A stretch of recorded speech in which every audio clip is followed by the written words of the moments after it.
하나님의 은혜가 아닌 것이 없고, 내가 이를 계획을 했지만 진짜 내가 원하지 않은 곳으로 막 이렇게 온 것도 한번 확인해 볼 수 있을 거예요. 이게 젊을 때는 잘 모르잖아요. 젊을 때는 한참 열심히 일하고 하느라고 바빠서 잘 모르지만, 이제 여러분 연세쯤 되면 이제 항상 이렇게 돌아보기를 많이 하시잖아요. 그때 보면 내가 여기까지 온 게 정말 하나님의 은혜고 하나님이 인도하셨다라고, 뭐 목사님이 그렇게 얘기해야 됩니다, 그런 마음을 가져야 됩니다, 안 해도 그냥 속에서 우러나오게 되지요. 맞죠? 네, 그렇게 됩니다. 여러분, 그래서 하나님을 경험하고 하나님의 살아계심을 믿는다라고 하면 예수 안에 있는 사람들은 정말 믿음 갖고 살아야 돼요. 여러분 한번 잘 살펴보세요. 내가 누구를 위해서 살았으며 내가 무엇을 위해서 살고 있고 앞으로 내가 무엇을 해야 할 건가? 지금까지 내가 그저 돈 많이 버는 게 나의 목적이었다라고 하면 한번 되물어보세요. 그렇게 돈 많이 벌어서 무엇을 할 건가? 건강이 필요하다고 하면 내가 그렇게 강건한 모습을 갖고 내가 무엇을 할 건가? 내가 교회에 다니면서 예배 드리고 내가 직분자로서 집사, 권사, 장로로서 내가 그렇게 직분을 받았는데 그걸 갖고 내가 무엇을 할 건가? 아니면 무엇을 했고 앞으로 무엇을 할 건가를 한번 고민 한번 해보세요. 나는 무엇을 갖고 살았는가? 근데 성경에 다 답이 있거든요. 참 성경은요, 어쩜 그렇게 하나님께서 우리 형편과 처지를, 상황을 너무나 잘 아셔서 그렇게 잘 아시는지 우리의 필요한 것들을 쏙쏙쏙쏙 그 성경에 다 담아 놓으셨어요. 성경에 보니까 우리가 살아야 하는 그 이유, 목적이 바로 믿음으로 살아야 된다는 겁니다. 오직 의인은 믿음으로 산다. 할렐루야, 할렐루야. 돈 갖고 사는 거 아닙니다. 명예 갖고 사는 거 아니고요. 비싼 고급 외제차 이런 거 끌고 다니는 그런 게 목적이 돼서는 안 돼요. 처음에 제가 IMF 때 조그만한 업체에서 알바한다는 생각으로 그저 돈을 준다니까, 그때는 당장 생활비를 구해야 되니까 가서 일을 했어요. 예수 믿는 사람들이기에 업무 시작하기 전에 항상 예배를 드렸거든요. 예배를 드리고 한마디씩 이제 나눔의 시간이 있어요. 그럼 각자 얘기를 합니다. 그중에 한 사람이 이제 사장님이 물어봅니다. 네, 꿈이 뭐야? 꿈이 뭐야? 다 돌아가면서 이제 놓고 이야기를 할 때 한 사람이 자기 꿈은 집 2채를 갖는 게 꿈이래요. 그래서 저는 그때 믿음도 없었지만 그 순간 딱 듣는 순간에 집이 2채 갖는 게 목적이라고? 목표라고? 뭐 혼자 속으로 그렇게 생각을 했죠. 그런데 제가 더 확신이 섰던 거는 이제 제가 목사의 길로 들어서면서 주님을 더 깊이 알아가니까 우리의 목적은 오직 한 가지, 하나님의 영광을 위한 겁니다. 집 2채, 20채, 뭐 40채 뭐 그렇게 갖는 게 목적이 아니라, 여러분 그래서 꼭 믿음만큼은 잃지 않기를 바랍니다. 할렐루야. 오늘은 제목이요, 둥지에 깃드는 믿음이라는 제목입니다. 저나 여러분들이나 다 지금 예수 믿고 구원받았기 때문에 하나님 백성으로서 천국을 향해 지금 가고 있어요.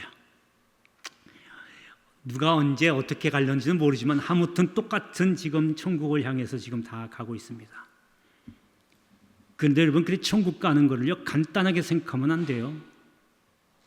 여러분, 우리가 어디 회사에 아니면 어디 사업장 뭐 할 때 이건 내가 할 수 있는 건가?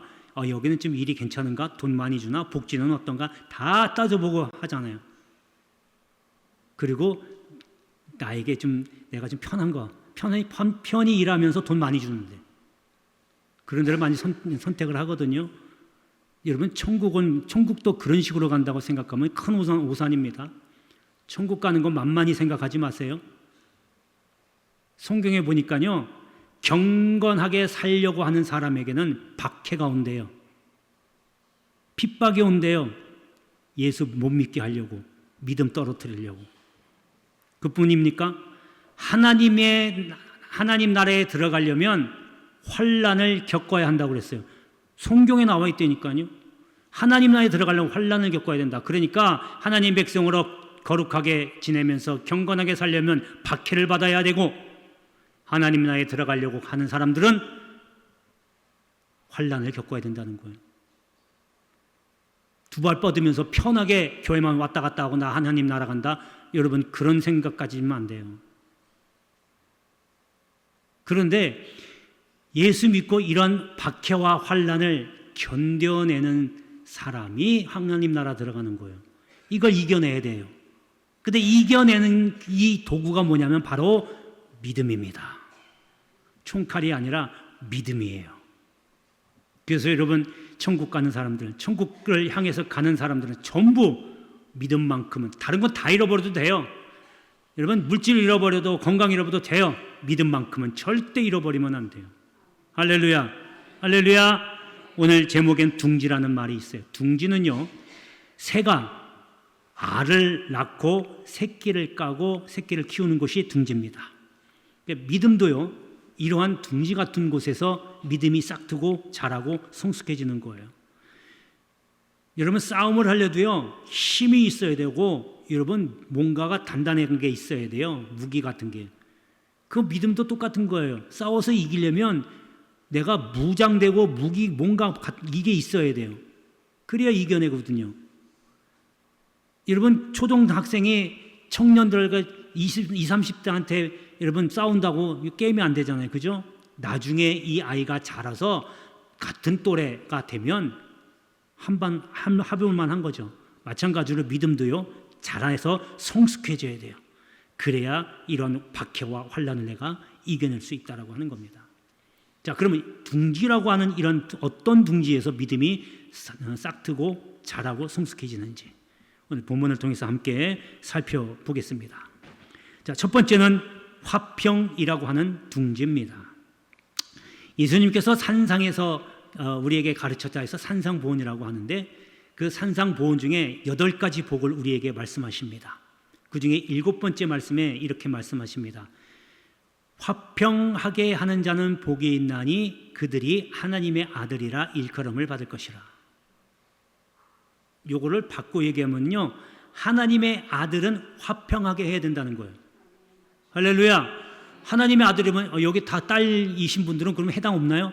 그런 의미가 아니죠. 하나님의 백성들, 하나님의 자식들, 자녀들 얘기하는 거예요. 저와 여러분은 예수 영접해서 하나님의 자녀가 됐잖아요. 그렇죠? 그러면 화평하게 해야 돼요. 어디에 가서든지 내가 피스메이커 역할, 내가 가는 곳에 일치가 일어나고 화목하게 하고 이런 일이 일어나야 되는 거예요. 이러한 둥지에서 믿음이 싹 트는 거예요. 왜냐하면요, 여러분, 이 말을 뒤집어서 얘기하면 무슨 얘기냐면, 불화하는 자는 화가 있나니 그들이 마귀의 자식이다라고 하는 이야기예요.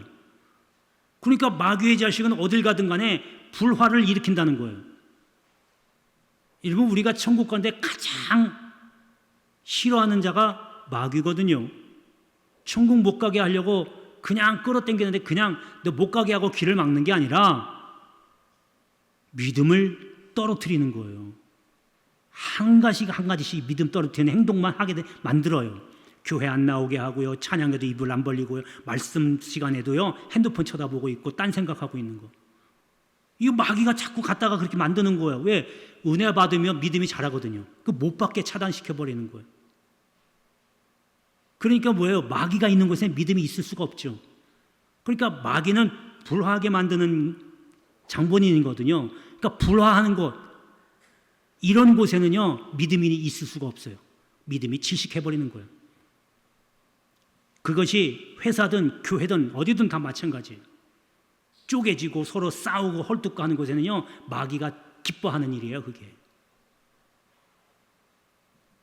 그래서요 오늘 말씀처럼 화평하게 하는 자 하는 곳, 그곳에는 믿음이 싹트게 되고 그러한 둥지에 믿음이 커가게 되는 거예요. 할렐루야, 할렐루야. 여러분, 이제 본문을 한번 보겠습니다. 본문의 3절 보면, 다툼을 멀리하는 것이 사람에게 영광이거늘 미련한 자마다 다툼을 일으키느니라 라고 했어요. 여기 다툼을 멀리하는 건 이게 결국 화평하는 거예요. 평화하는 거예요. 그러니까 화평이라고 하는 둥지에 믿음이 깃들게 되고 믿음이 자라게 되고 성숙해지고 되고 이것이 결국 영광이 드러나게 된다는 겁니다. 우리가 하나님께 영광이 목적이라고 한다면 당연히 화평하게 해야 되는 겁니다. 이것이 교회 안에서도 뿐만 아니라 교회 각 소그룹들, 각 기관들 모이는 곳, 구역예배도 마찬가지고 어떠한 모임에서도 두세 사람이 그 이상의 사람들이 모인 곳에 항상 화평하고 화목하고 이런 것들이 있어야 그 속에서 믿음이 자라는 걸 싹 트는 거예요. 이러한 우리 영무대교회 각 기관들 되기를 주의 이름으로 축복합니다. 자, 이제 두 번째는요, 충성이라고 하는 둥지입니다. 이런 곳에서 믿음이 깃들고 싹트고 자라게 됩니다. 믿음이라는 그 이름이요, 또 다른 별명이 있어요. 그러니까 다른 이름이 있어요. 첫 번째가 감사입니다. 여러분, 히브리서에 보니까 믿음은 바라는 것들의 실상이요, 보지 못하는 것들의 증거다 그랬어요. 그러니까 내가 바라는 것들이 실상 눈앞에 나타나는 거예요. 그게 믿음이에요. 그러니까 여러분, 안 된다고 단정하지 마세요. 여러분 무엇을 원하든지 간에 그냥 여러분 생각을 하시고 상상의 나래를 펴시란 말이에요. 믿음을 갖고. 그것이 하나님이 보시기에 합당하면 하나님 내 믿음 보시고 믿음대로 그냥 그대로 나타나는 거예요. 눈앞에. 내가 먼저 그거 안 돼라고 딱 단정해버리면 안 되는 거예요. 하나님의 나라, 천국 없어? 그럼 없는 거예요. 천국이 있고 없고는 손바닥 차이잖아요. 뒤집기 똑같은 거거든요. 천국이 저 위에만 있는 게 아니고 이미 내 안에 있다라고 여러분 그걸 믿으면 내 안에 천국이 펼쳐지는 거예요. 저 위에만 있어? 그러면 이 땅에는요 천국을 못 보는 거예요. 그래서 믿음은 내가 원하고 바라는 것들이 내 눈앞에서 현실로 나타나는 겁니다. 믿으시면 아멘 하세요. 그러니까 뭐예요? 내가 바라는 거. 정말 간절하게 취업 준비했는데 취업이 됐어. 내가 생각한 대로 됐어. 그럼 내 믿음대로 된 거거든요. 그러면 감사하잖아요. 그래서 믿음하고 감사가 연결되는 거예요. 두 번째 또 다른 이름은요, 사랑입니다. 하나님은 사랑이라고 했어요. 우리가 믿는다면 믿음의 대상이 누구예요? 하나님이잖아요. 하나님을 사랑하는 거예요. 하나님은 또 하나님 사랑하는 것 곧 이웃사랑이라고 그랬어요.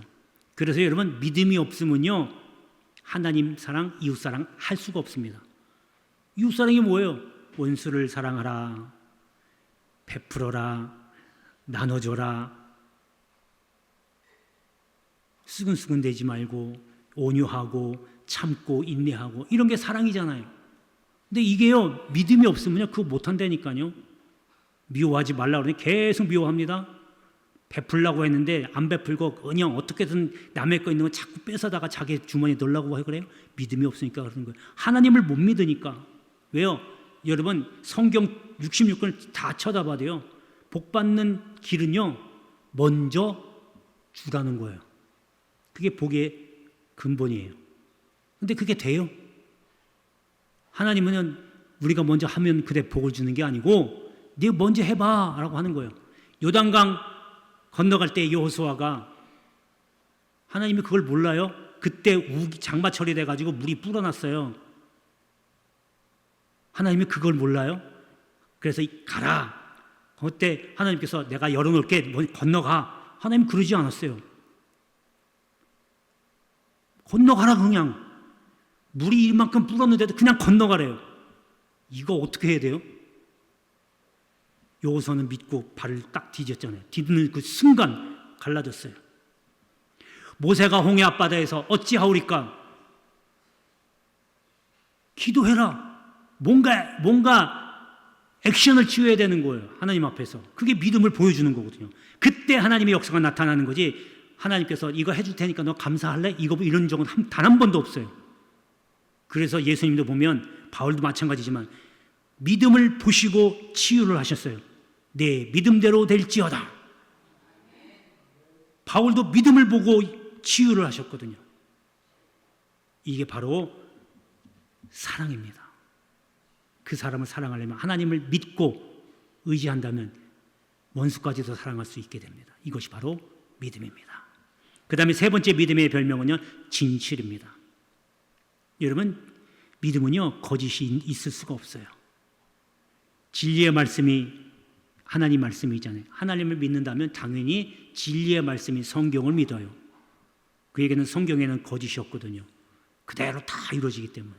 그래서 믿음의 또 다른 이름은 진실입니다. 그 다음에 또 한 가지 믿음의 또 다른 별명 이름은 충성입니다.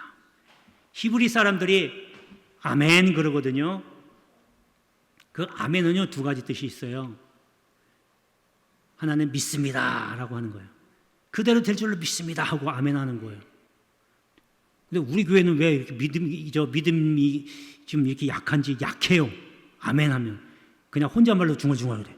앞으로 아멘 크게 하세요. 그래도 안 하시네. 다시 한번 크게 아멘. 지금까지 목사님이 하나님 말씀 선포할 때, 성경 말씀에 나오는 그 말씀을 들을 때 아멘 한다는 그 이야기는 그대로 이루어질 줄로 믿습니다라는 신앙 고백이에요. 그런 이야기가 있고요. 또 하나 뜻은 충성이라는 말이 있어요. 충성합니다. 그래서 성경에는요, 믿는다라고 하는 단어를 faith, 충성이라는 단어로 같이 사용합니다. 그 얘기 쓴즉 충성이라는 말에서 믿음과 충성이 faith라고 하는 그 단어에서 같이 나온 거예요. 그러니까 같은 줄기죠. 그러니까 믿음은 곧 충성이고 충성한다면 믿음이 있는 거예요. 여러분, 하나님께 몸 바쳐서 충성한다는 얘기는 그만큼 믿음이 있기 때문에 가능한 겁니다. 그게 충성의 헌신이잖아요. 마음만 있어요. 행함은 없어. 그건 믿음이 아니에요. 여러분, 마음만 믿는 건 얼마든지 다 해요. 보여드려야죠, 하나님 앞에. 행함으로 보여드리는 게 진짜 믿음입니다. 나 아파서 못해, 시간 없어서 못해. 하지만 하나님 너무너무 사랑해. 그건 누구나 다 해요. 아파서도 하고 시간 없어도 와서 하고 충성하고 헌신하는 거, 보여드리는 거, 하나님이 이게 진짜 믿음인 걸 인정합니다. 할렐루야. 이제 본문을 보겠습니다. 본문을 6절에 보면요, 마지막 부분에 충성한 된 자를 누가 만날 수 있으랴, 이야기는 바꿔 얘기하면 충성된 자를 구하기가 얻기가 어렵다라고 하는 이야기예요. 요즘 시대는요, 정말로 모이기도 힘들지만 충성하게 있는 사람들은 더 점점점 없어져요. 그래도 토요일 날 어저께 찰름 찬양대에서 단체 어디 간다고 해서 얼마나 감사한지 몰라요. 모여서 가는 거. 여러분, 어딜 가느냐가 중요한 게 아니라 그렇게 모여서 함께 어울리면서 교제하면서 간다는 자체가 중요한 거지 목적지는 중요하지 않아요. 그래서 여러분, 다른 기관들도 자주 모이세요. 원래로도 좀 모이고 아니면 또 야유회도 좀 가고, 코로나 끝난 지가 언젠데 야유회 가겠습니다라고 하는 기관들이 지금 별로 없어요. 이남성교회 좀 계획을 하고는 있지만, 그래서 자주 모여서 자주 가십시오. 그래야 그 속에서 믿음이 싹트게 되는 줄 믿습니다.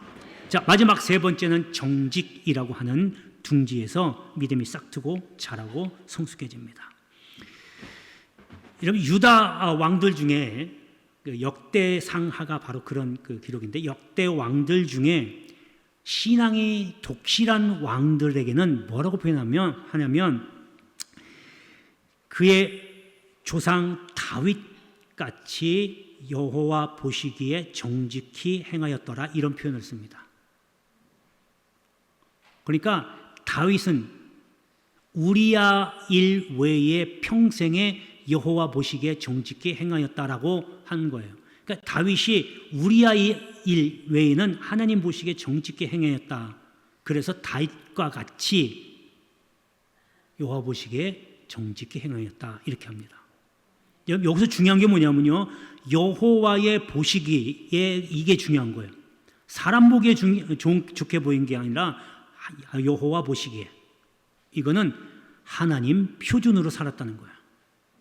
자기 마음대로 자기 옳은 대로 하는 게 아니라 하나님 말씀에 순종하며 표준으로, 하나님이 표준이 돼서 그렇게 살았다는 거예요. 여러분, 이 하나님의 말씀대로 살았다라고 하는, 아까 좀 전에 말씀대로 하나님 말씀에는요, 거짓이 없어요. 정직한 거잖아요. 그래서 여러분, 우리 피오도 세 번째가 정직이잖아요. 거짓말 안 하고 착하게 산다고 생각할지 모르지만 거짓말 안 하는 건 뿐만 아니라 하나님 말씀에 근거해서 사는 것. 이것이 정직이에요. 그렇게 살면 하나님이 기뻐하신다라고 하고 그런 사람에게 하늘의 신령한 복과 은혜가 내린다라고 하는 겁니다. 할렐루야, 할렐루야. 사람 보기에 사람이 저 사람이 나를 어떻게 생각하지? 저 사람이 나 이렇게 하면 저 사람이 나를 어떻게 생각하고 나를 또 어떻게 판단할까? 여러분 이런 거 신경 쓰지 마세요.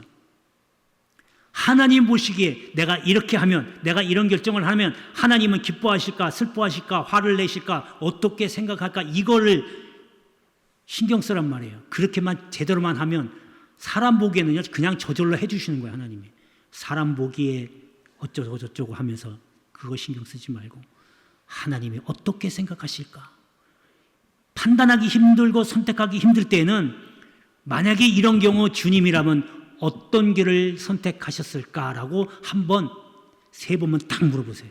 그럼 답이 나옵니다. 한 번 갖고 안 돼요. 2번 갖고도 안 돼요. 3번 갖고 한번 계속 물어보세요. 하나님 이런 경우 참 난감한다. 어떻게 주님이라면 하실 겁니까? 라고 3번 물어보시고 마음에 오는 대로 행하십시오. 분명히 그건 하나님의 뜻입니다. 할렐루야. 자, 이제 본문을 한번 보겠습니다. 본문의 7절에 보면 온전하게 행하는 자가 의인이라 그의 후손에게 복이 있느니라고 그랬어요. 여러분 자녀들이 복 받기를 원하시죠? 자녀들이 잘 되기를 원하시죠?